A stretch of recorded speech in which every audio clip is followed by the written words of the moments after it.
I have been a Catholic all my life, but my first serious move towards God happened in 2002. Shortly after that, my daughter Sonia was diagnosed with a potentially life-threatening illness. Thank God it was just a scare.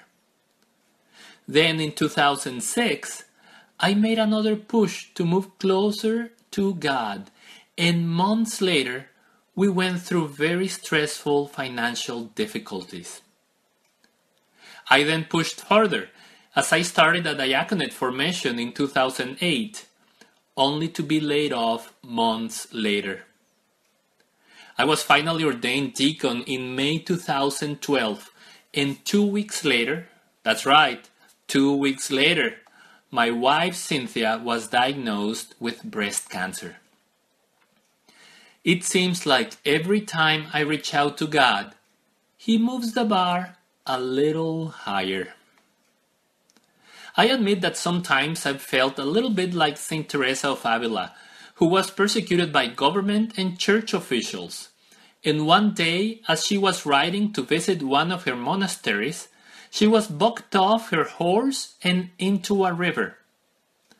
As she was sitting soaking wet in the water, she raised her eyes and said, "Dear Lord, if this is how you treat your friends, it is no wonder you have so few." But I don't tell you this to scare you, since this is just half the story. The other half is that once those trials passed, I could clearly see how I was always in the palm of God's hand. And I could clearly see how those trials have made me and my family much better persons. Today is the 5th Sunday of Lent, and the readings are preparing us to next Sunday, Palm Sunday, when we will focus on the passion and death of Christ.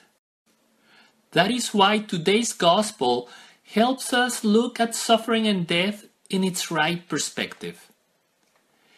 In the Gospel we hear Jesus telling us that in order to be fruitful, a grain of wheat must first fall to the ground and die. Then he tells us that those who serve him must follow him, for the servant must be where the master is. And just as Jesus surrendered his life to suffering and death, so must we. Just as Jesus is that grain of wheat that must fall and die, so are we. Well, that's a cheerful prospect. But think for a second about a grain of wheat. A grain of wheat is formed by several layers. The outside is the husk, which is the shiny hard coat that covers the grain.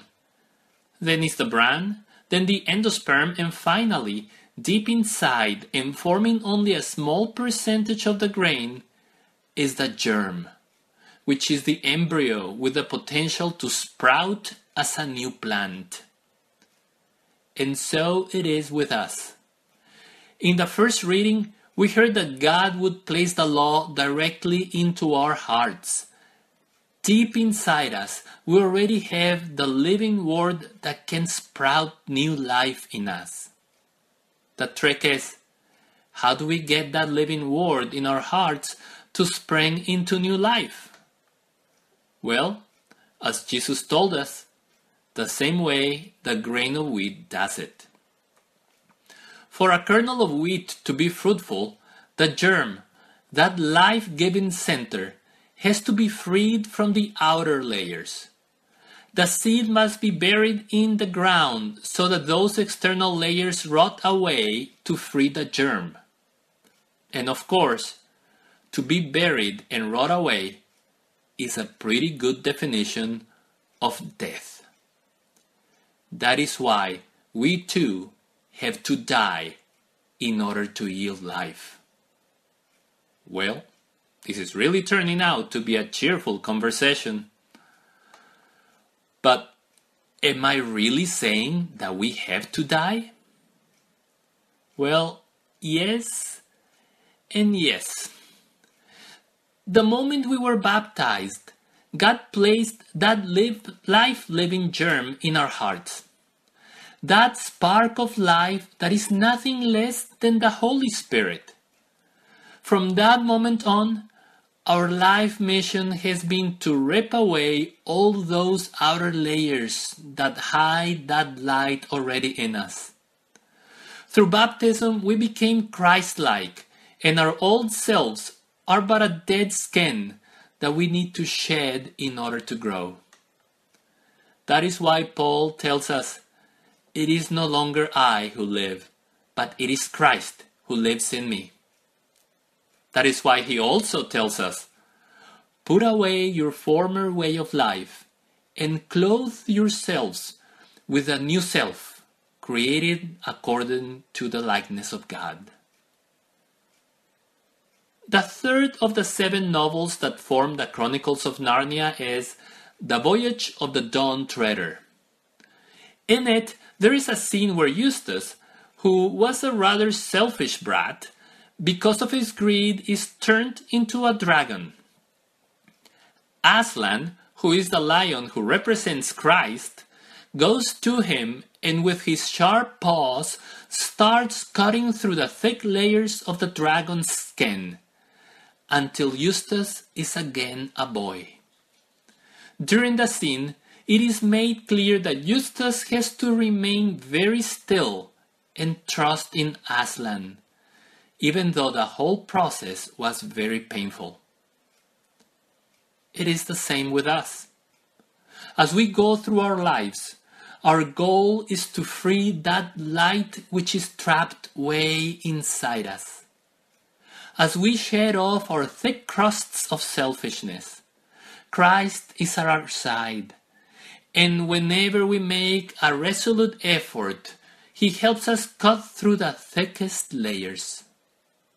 But it hurts, for it always hurts to change.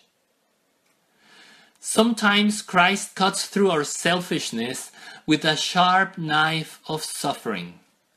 But as He proved Himself at the cross, suffering can be our best weapon.